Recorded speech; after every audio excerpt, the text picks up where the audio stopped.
the roller coaster life of a pilot, of an airline pilot. We're going to be talking about that on this Taking Off podcast.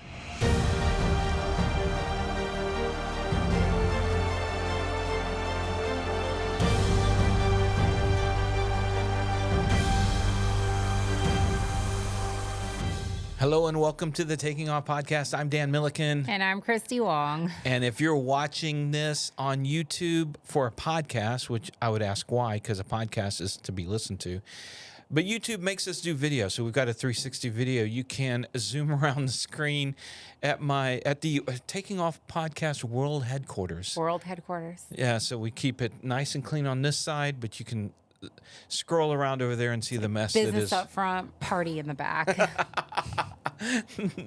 Our mullet of a headquarters. All right. So, Christy, we're going to be talking about the life of a pilot, of an airline pilot specifically, because, you know, I'm on the outside looking in. I'm not going to become an airline pilot. The ship has sailed for me for that. The plane has taken off for me on that. And, but there are quite a few people, our friend Brian Turner, one, who's thinking about it, and other people out there, especially in this pilot shortage world that we have. But it's funny because again, on the outside, I watch and listen to you, and at times you're on Mount Everest celebrating, talking about how great it is. And then there are times that you're in these deep valleys where it's like, oh my gosh. So what is the deal with the roller coaster ride of pilot life? Well, first of all, this career definitely has its ups and downs. Mm-hmm. Like they all do. It does. Well, and this all came about because you and I were having a conversation earlier today before we did our other recording, and we started. You started asking, "Well, no, isn't it great? Like, who cares about quality of life on the road? Like, just suck it up for a while, and I you was get through this, and then you get your seniority, and you're good to go." Yeah, I was like, "Whoa, hold on a second." So there's a very big learning curve when you become a professional pilot, whether you're corporate or you're airline. And I've done both. I did corporate for a couple of years while I was time building to get to the airlines. And I came to a junction in the road where I needed to decide, do I want to be a career corporate pilot or do I want to be a career airline pilot? And it's funny because when you're time building and you're looking for advice, people are always going to push their value systems on you. Right. So the first thing that I'm going to tell everybody first off is that what I'm about to say is based on my personal values and my value system. Your mileage may vary. Bingo. So the reason I chose to go to the airlines, first of all, was because being a corporate pilot to me had a lot of really great things about it, but it had a lot of really terrible things about it. All right, yeah. So I remember you talking about that you may have great passengers, you may have really horrible passengers, and different from the airlines, you actually have to interact with them. Correct. In the corporate world. Well, really what it boiled down to was, as a corporate pilot, you're the pilot, the flight attendant, the baggage handler, the toilet ramper, emptier. Absolutely, toilet emptier. You are literally everything, the airplane stalker, the airplane cleaner. Mm-hmm. And, at the end of the day, I just wanted to be a pilot. Mm-hmm. I did not want to be like a caterer.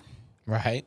And so, and I had a few experiences to back that up. This was not just an idea where I said, you know what, this doesn't sound fun. I actually experienced it. And there were some fun things about being a corporate pilot, but at the end of the day, it was not fun to be all of those things. Okay. And in addition, there's a lot less stability in the corporate pilot region. In fact, I would say at this time, 90% of the people that told me corporate's where it's at, blah, blah, blah, they have left the corporate world and they are now in the airlines. And I could literally rattle off 10 names right now, and I won't do that. But I'm just saying, for those people who pushed their value system of being a corporate pilot on me, I would just like to say, what are you doing? So who are the corporate pilots then today? If all of the good ones left and went to the airlines, a lot of them are actually retired airline pilots. Right, who've reached the 65, they cannot be a airline pilot anymore. Correct. Yeah. So as it stands right now, you can only be an airline pilot up to the age of 65. Once you hit your 65th birthday, you You're can no done. longer be an airline Yeah. pilot, but you can be a corporate pilot. So, or you could be a full-time CFI. Our friend Tom Tweedale does that. He's a full-time flight instructor and a darn good one, you know. He brings a lot of experience from the airlines and whatnot. So I decided to go to the airline world, and I was like, all right, this is going to be awesome. We're going to go and travel all over the world. Well, all over the United States. Right. And it's going to be awesome. And if you've not done this before, if you've never lived the crew member lifestyle where you're just constantly on the road, there is a learning curve. And for me, I realized I needed to develop some pretty good routines if I was going to, mentally and emotionally survive it, because you got to remember, you're on the road and you're with a crew, but you may be with a crew that doesn't want to be with you just because of their personal values system. And so you get to the hotel and it's like, now what, I do when I fly, I typically fly the afternoon and evening flying. So I don't get to the hotel usually until around midnight, wherever I'm at. And so nothing's open, everything's closed. The crew doesn't want to do anything. And they just want to go to bed. And a lot of times, my family is asleep. My son, he's not going to be awake at midnight, so I can't call him, So I'm basically in a hotel room by myself at the end of the day. And so what I'll do is I go to bed, get ready, go to bed, wake up the next day. And the first thing I do is I get up and I go work out. I have found that 30 to 60 minutes of exercise every single day is very crucial to this, because it keeps me mentally going as well as physically, but the mental stimulation is huge. During the day, once I'm done working out, that's when I try to find time to call my friends, family, loved ones, etc.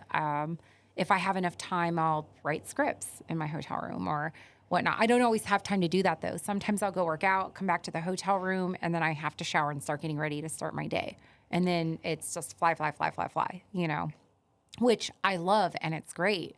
But it's not even just the lifestyle that you have to get acclimated to. It's the actual job itself. Flying is great.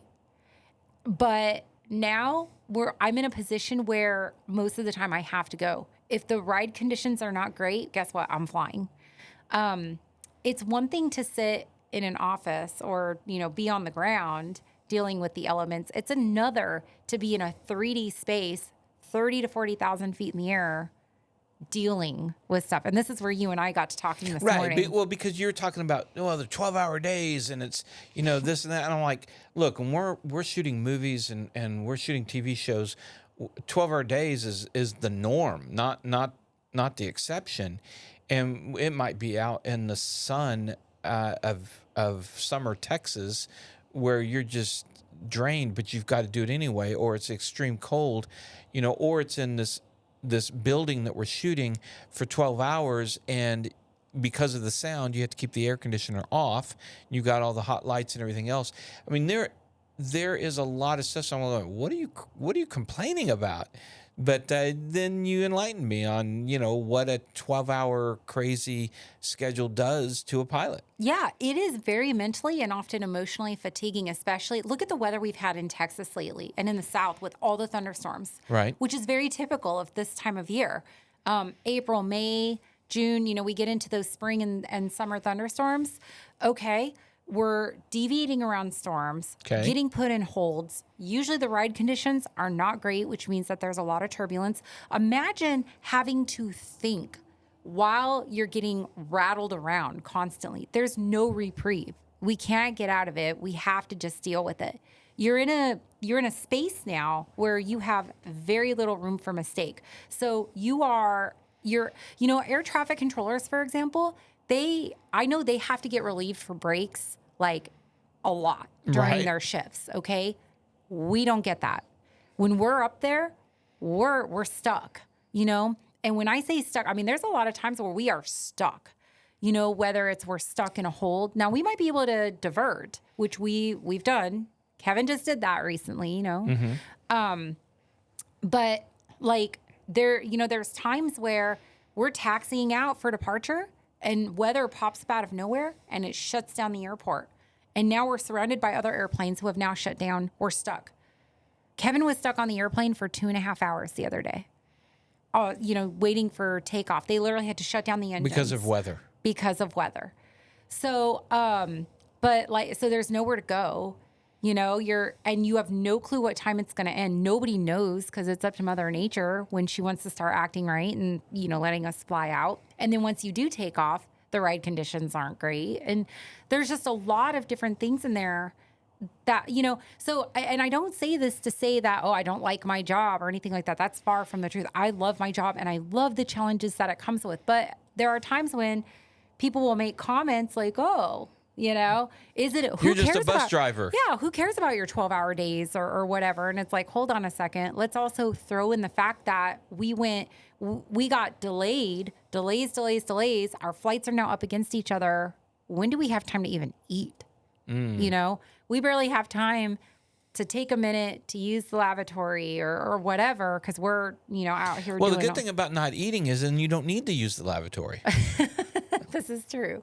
But that's also brings on another set of issues. No, Right. True story. I actually know another pilot who was getting recurring urinary tract infections because they were holding it. They weren't drinking enough and they were holding it a lot. Yeah.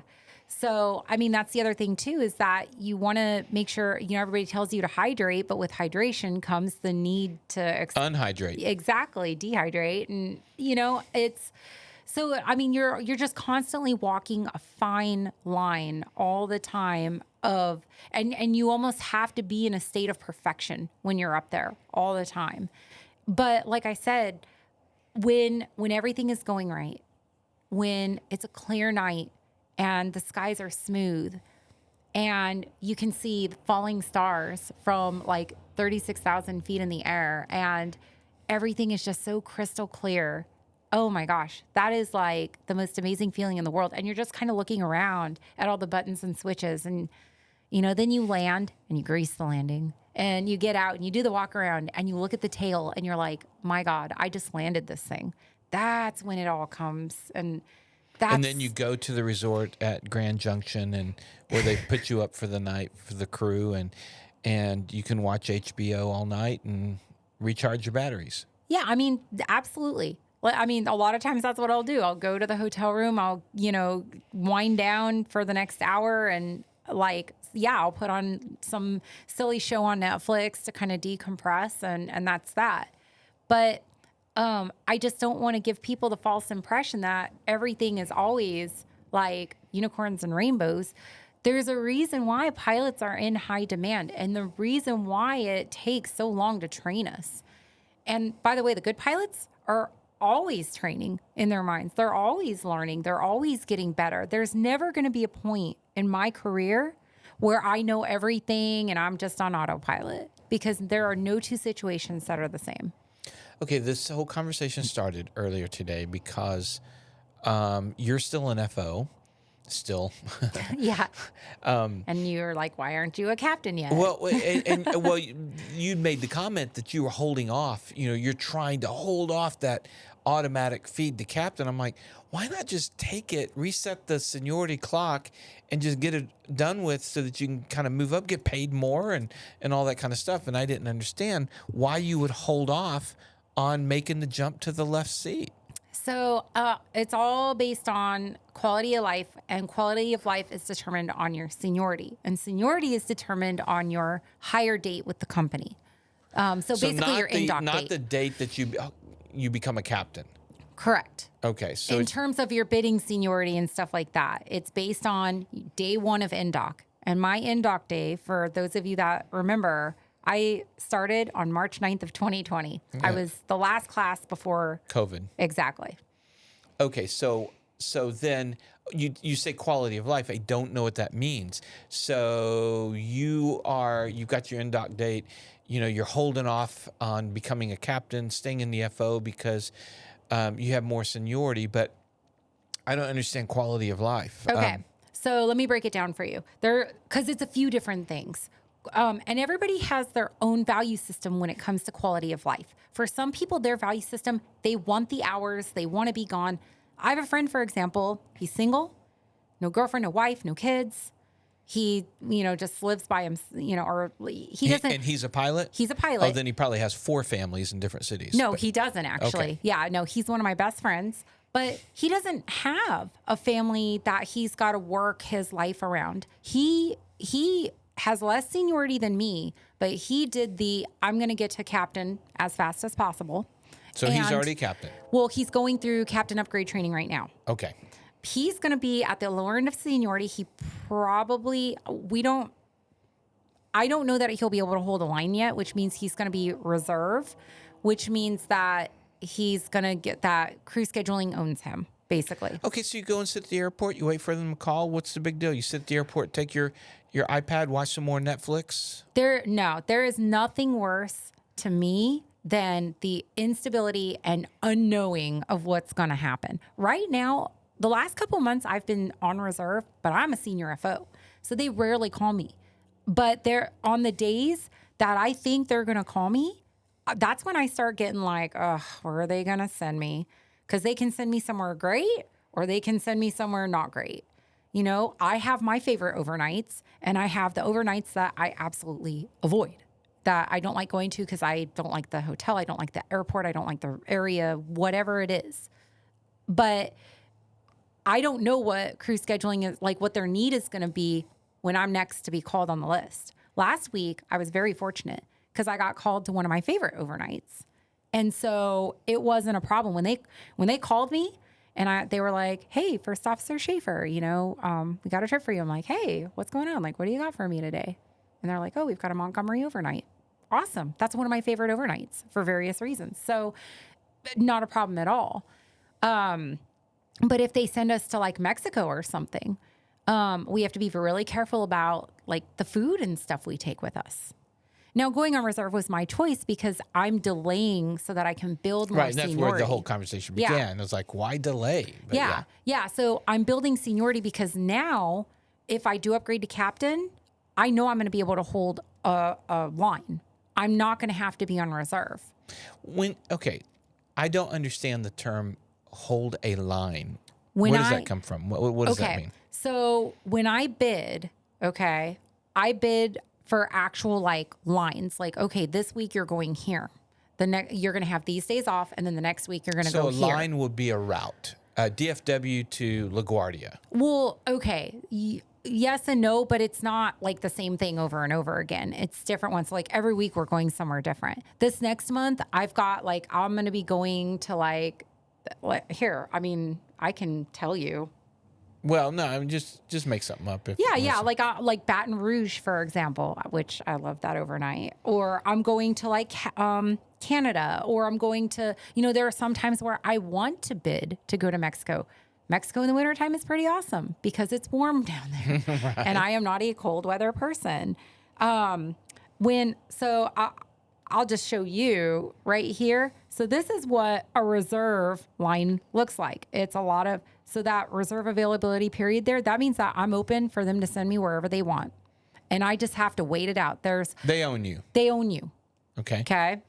Now, because I'm senior on the reserve list, I'm a senior first officer, they're not likely going to call me necessarily. Because they call the junior people first? They call the junior people first. Okay. The way that our company does it, we work in reverse seniority order. So the guys that are on the bottom are the most likely to be called. But what I don't understand is that you don't get paid unless you fly, right? Not if you're in reserve. If you're in reserve, you get a set amount no matter what. Oh, with you on reserve, you get paid whether you fly or not. Bingo.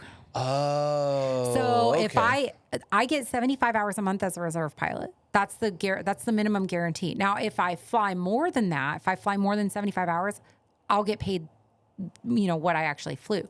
But in this situation, if I only flew 10 hours last month, I still get paid for 75. I see.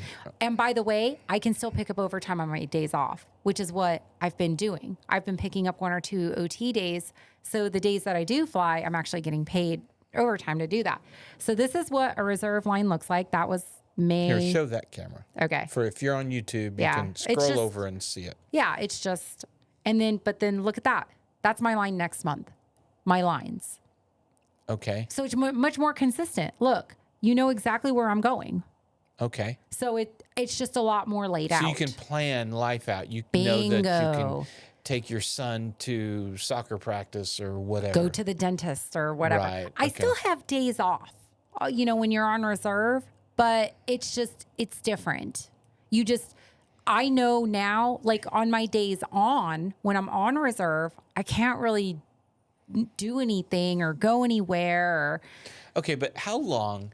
So for somebody who's thinking about becoming a professional pilot and joining the airlines, usually start at a regional, which is where you're at.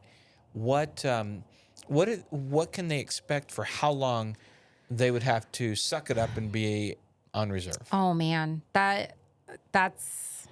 there's so many variables. It depends on the airline, the timing of it. Because obviously, if you got hired a few years ago, you could have been sitting on reserve for 6+ months. It depends on your base. If you go to a major, like American, for example, they have different fleet types. So you've got multiple bases. For the narrow bodies, they've got Airbus or the 737. So it depends on which fleet you get on. And then you might get back to, like, let's say, because I've got a friend who just went over to American on the Airbus based in Miami. He's coming back to DFW. He's probably going to be on reserve in DFW, and so there's just a lot of variables there. For me, I was really fortunate when I got recalled off of furlough. I was based in DFW right away, and I've always been on the 175. I'm so lucky. I trust me. I know how lucky I am. And it seems silly to complain about the little things, but we're pilots. That's what we were born to do. I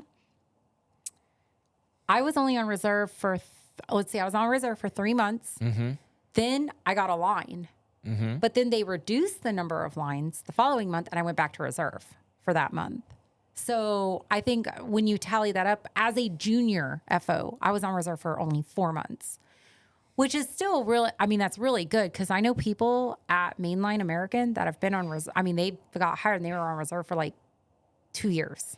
And you're on reserve again out of choice. On purpose. Because you have seniority. You don't think you're going to be flying and You're trying to keep your hours down so you don't have to go to captain and start it all over again. Right. So true story. Well, so here's the thing is that you build seniority based on that hire date, the first day of NDOC, right? So my seniority date is March of 2020. Mm-hmm. So, but anybody that's got hired before me, whether they're a captain or an FO, because there's FOs that have more seniority than me still. And, but there are also now captains that have less seniority than me. So my friend that just upgraded or is going through training right now, he's got less seniority than me. When I upgrade, I'm pushing him down a seniority number now. I see. So what I'm doing right now, the strat for me personally, not everybody is like this, but I'm slowing down my hours right now so that I can gain some seniority. But now I was kind of evaluating. I have a friend that he and I went through training together. He's exactly one seniority number below me. And he just upgraded to captain. He's holding a line, barely, but he's holding a line. And so based on that information, I've made the decision to just take the leap. And that's why I started bidding for a line again. So starting next month, I'll be holding a line, which means I'll be flying 60 to 70 hours a month. So you're going to get pushed right up to that limit where you have to automatically go to the left seat. Yeah. So typically in the regionals, because the need for captains is so great, once you hit 1,000 hours, basically, then you're they put you into captain. Actually, what it is, it's 950 hours because you go through training. And then when you go for your IOE for captain training, you get 50 hours on the line with a line check airman. So that's where your other 50 hours. You cannot get 121 PIC unless you have 1,000 hours of 121 time. So you get the 950 as an FO, 50 hours on the line during your training, which is where my friend is at. He's in that 50 hours he's passed the training. He did his check ride in the simulator, but now he's actually gaining that experience with a line check airman. That's where he's at. So I'm just, I've accepted my fate. I'm like, okay, as long as I can hold a line, as long as I'm not going to be on reserve, I'll go ahead and do it. But there's a lot of other things that come with that as well. A lot of people are like, oh, I can't wait to be a captain. I'm not one of those people. I'm the kind of person where I'm like, you know what? it's a lot. We were talking about Brian earlier, and his Right. commercial check ride and this weird imposter syndrome that we get. Brian Turner. That's me. Oh, really? Like imposter syndrome. Absolutely. Okay, there's a saying in the airlines. When you're an FO, if you don't know something, you turn to the left and you can ask your much more experienced captain. When you're a captain, you turn to the left and you see your reflection in the window. So now it's going to be me. You better know your stuff. Exactly. And the thing is, logically, I know I'm ready, like skill set wise and everything else. But I also realize I have the wisdom to know that I'm not the end all be all. I don't know everything. I will never know everything. I may know a lot, and you're going to be put in a hold, and you've got fuel situations and calculations. And do you divert? Do you keep holding to get the people back to the destination they want? And brand new first officers, that's another thing as well. Somebody sitting in your right seat who's helping you has 100 hours, which is nothing, and they're basically looking at you with those big eyes going, what do we do? Yeah, exactly. And I think that by the time I get there, I should You'll know what to do. But it's a lot because and you'll know what to do. Right. The responsibility is going to be on the captain. You do ride or die as a crew. It's true. But at the end of the day, the chief pilot is going to be calling the captain, Right. when an issue arises. And so that's just where my mindset has been. Now that I've gone through the rigors of developing a good routine, getting used to this lifestyle and everything else, now it's a matter of, am I ready for that responsibility? And unfortunately, when you're in a regional carrier like this, where they need captains, you're going to get forced into that upgrade, which a lot of people love. So I'm only talking about my value system. Some people are going to be out there like, oh, I loved being a captain and this and that. And, a lot of my friends that were FOs that have upgraded to captain now, they love it. They love being a captain. They don't like the lesser seniority because it does. And, now they're not getting, when you were a senior FO, you got the lines you wanted. Like I got my first choice. And I'm not going to get that as a captain. I'm going to get like my 200th For choice. a little bit. No, well, just suck it up for a little while and then you'll get what you want. As a captain, it's a lot different. Your seniority slows way down because so when you're an FO, they cycle FOs pretty quickly, right? Because once you hit 950, you're out. What about the captains? Oh, okay. So they're going up to the majors. Not the top, like 100 guys in DFW are lifers. Oh, really? They have chosen to stay. They are not, which is a new thing in the regionals. Yes and no. The guys that are lifers, and here's the other thing too. More and more people are choosing to stay.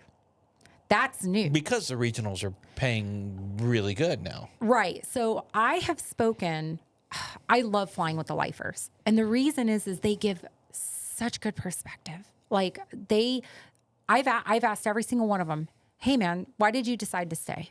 Versus either flow to American or go to a different carrier, United, Delta, whatever. They all have very similar but very different explanations. A lot of it revolves around timing, family. A lot of them were getting ready to flow around 9/11. And they were given seniority numbers, but then after 9/11, Americans stopped hiring. They got their seniority numbers taken away. And then by the time it all came back, like 10 years later, they had way too much seniority, with Eagle to move on. And they had young kids at home and they didn't want to have to start at the bottom. They're very similar stories, and it all has to revolve around the seniority and everything else. But what's happening now, because we're getting paid so much more, the regionals are paying better. There are quality of life improvements and whatnot. More and more people are choosing to stay. Because of that, the captain seniority has slowed way down. So as an FO, in the last couple of years, I was able to go. I'm like top. You went from 0 to top pretty quick. Out of 350-ish FOs, I'm like number 40. Okay. So I'm pretty far up there. But as a captain, it's going to take me years to get that same. I see. I will probably never be top like 50.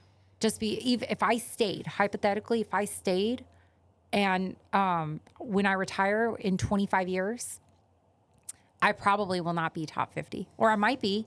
But I don't think I'll ever be top 20 or 25 or whatever, you know? And if I was, I mean, we're talking 20 years from now. Right. So there definitely is a difference there. And it's a matter, and that's a whole different conversation of whether to stay or flow or, you know, whatever. But it's really just going to it's going to depend on what the environment of the airlines looks like when it's my turn to flow. All right. So to wrap this up, it seems like to me, in talking to you, that really the strategy needs to start when you're 17, 18, 19-year-old. And you need, no, I'm serious. I'm not joking. And that you need to look at it and go, okay, it's a race. You need to get hired by the airlines as soon as possible. So it's a race to get that. And I think back to an episode of In the Hangar that we did with Joey Johnson and about this. And he was saying that's an argument for not doing the 4-year and maybe, going a 2-year route, college or whatever. Because the people doing a 4-year college to get all the way from 0 to hero for ATP, they're delaying their start date by a couple of years. So I just think it sounds like to me what you want to do is get out of school and get hired as soon as you can. Right, but at the same time, you don't want to get caught up in the rat race either. Because I have friends that did that. Look at the lifers. Look at what they did. Okay. Look at Joey Johnson, and he's got a great life. He does, but he was at Eagle for a really long time. Right. Versus somebody like me, who's a little bit older. I'm not 17. I didn't start this at 17. Right. My progression is so much faster than his was. Well, yeah, it's a different time. Right, that's what I'm saying. So it's all about timing. There's a lot. So there's strategy, but there's also luck involved. Right. Just depending on the time. It just depends on the day and age you start this. It's not about what happens to you. It's about how you deal with it. It's how you play the cards. You can get a really bad hand, but still be able to play the cards really well, right. You know? And I mean, people like me and Brian, who started this much later in life, who are, kind of looking at the professional pilot realm. And, I've actually transitioned into the airlines and stuff. I can have a very good, very lucrative career. I just need to make sure that I make the right moves. A lot of people, I have friends that they went to high school, went to, college. They went to my friend, Heather, she went to Embry-Riddle and then went right into flight instructing to build those hours and spent over 2,000 hours flight instructing just to get a job at a small regional when it was a terrible time to be in a regional. When it was $20,000 a year, yeah. Right. And now she's at Spirit, which has turned into a really great career for her. She has got a ton of seniority. She has no desire to leave or go to a, legacy. A real airline? Well, it is a real airline. I know, it's a legacy, It's an airline where they don't want to tar and feather you. Right. Well, no, Spirit, believe it or not, is a really, really great company to work for. The pilots love it there. Oh, okay. A lot of people, I think, it's just the passengers who don't. Right. Yeah. We won't talk about the passengers. But it's about what matters to you at the end of the day. What it boils down to is what your value system is. What do you value? Do you want the prestige of working at a legacy carrier? Then yeah, join the rat race and go for it. But if you want to enjoy the journey, enjoy the ride, like me, I did the rat race. This is my second career. Right. I did the rat race back when I worked in, science and medicine. I was hustle city for 15 years. Mm-hmm. And now I've learned to just kind of step back because I have that life perspective and I enjoy what I do now. And for me, it's about that quality of life. It's about getting the better overnights and having more time at home and enjoying the flying that I do. I'm not looking to get to the next. There's always going to be a next. There's a next step every corner you take. And that's just not me. All right. Well, those are good words. And for those who are thinking about becoming professional pilots, airline pilots, Christy talked about that, it depends on the hand you're dealt. There is probably no better hands being dealt than they are right now for potential pilots because the demand is great and it's only going to get even greater here over the next few years. So if you do want to join the airlines, there's never been a better time. So I want to thank you guys. Thank you, Christy. And thank you for listening to the podcast. And for those watching on YouTube for the podcast, you can leave comments. And anyway, we'll see you guys next time. Stay safe out there. All right. I'll see you next time.